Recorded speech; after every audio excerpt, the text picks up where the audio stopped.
Welcome to this explainer. If you listen closely, you can almost hear the subtle scratching of a marker beginning to sketch out the literal foundation of life itself.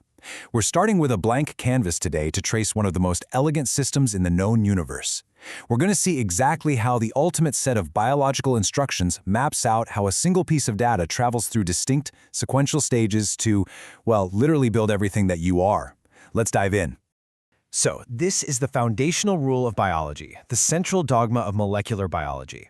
At its core, the central dogma is a story about the directional flow of genetic information.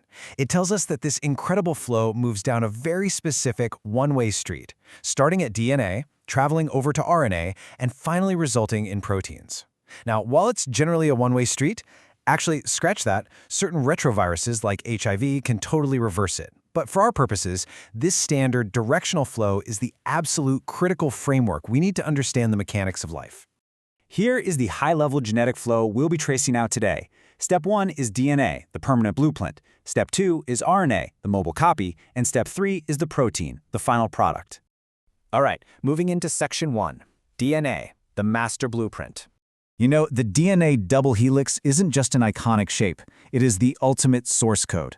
Those tightly coiled base pairs, adenine, cytosine, thymine, and guanine, make this lock-and-key vault incredibly stable over an entire lifetime. Every single rung on this twisted ladder represents highly secure, locked-in genetic data. It literally contains all the instructions needed to build a living organism.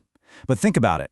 A blueprint locked in a vault doesn't actually build a house on its own, right? The information has to be read, and more importantly, it has to be acted upon. Which brings us to Section 2, Transcription, copying the code. Let's see how that static code mobilizes. Enter RNA polymerase. Now, what's really interesting here is that this tiny, incredibly efficient molecular enzyme actually attaches directly to the unzipped DNA string. As it moves along the DNA, reading the code, it constructs a brand new molecule called messenger RNA, or mRNA. And let me tell you, it does this fast. RNA polymerase can transcribe at a blistering rate of dozens of nucleotides every single second. It's basically acting like an ultra-high-speed biological 3D printer, just scanning the master blueprint and printing out a set of working instructions for the construction site. Think about the contrast between the two. DNA remains this secure, double-stranded helix hanging out in the vault, perfectly paired and deeply stable. On the other hand, our newly synthesized mRNA is single-stranded, sleek, and perfectly designed to travel through the cell. You might be wondering, why use RNA as this temporary copy? Well, because it's less stable and easily degraded, which is actually a feature, not a bug. It ensures that protein production naturally stops when those specific instructions are no longer needed. So the message has officially left the vault and is now in transit. Okay, Section 3, Translation, assembling the protein. To assemble the final product, 3 key elements have to converge in the cell.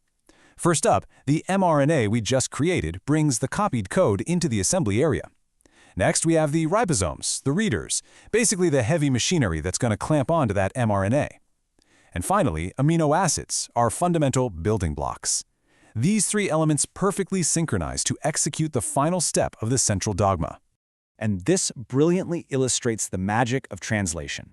The ribosome clamps on and reads the mRNA sequence, 3 letters at a time, which are known as codons, calling in the exact corresponding amino acids. It's a beautifully synchronized molecular assembly line, linking those individual amino acid building blocks together to form a long, complex protein chain. To put the sheer scale of this into perspective, a single mammalian cell can synthesize millions of proteins per minute, literally millions. We have officially watched the information flow from the secure DNA vault into the mobile mRNA messenger and finally into the physical reality of a functioning protein. So, we've traced the complete directional journey of genetic information, from DNA to RNA to protein. It is an absolute masterpiece of biological engineering, and it's running flawlessly millions of times a second inside of you right now. But as we wrap up this explainer, I really want to leave you with a provocative thought. Seeing how perfectly sequential this handoff of information is, what exactly happens to that final physical protein if a single structural error, a mutation, is introduced into that very first original DNA blueprint?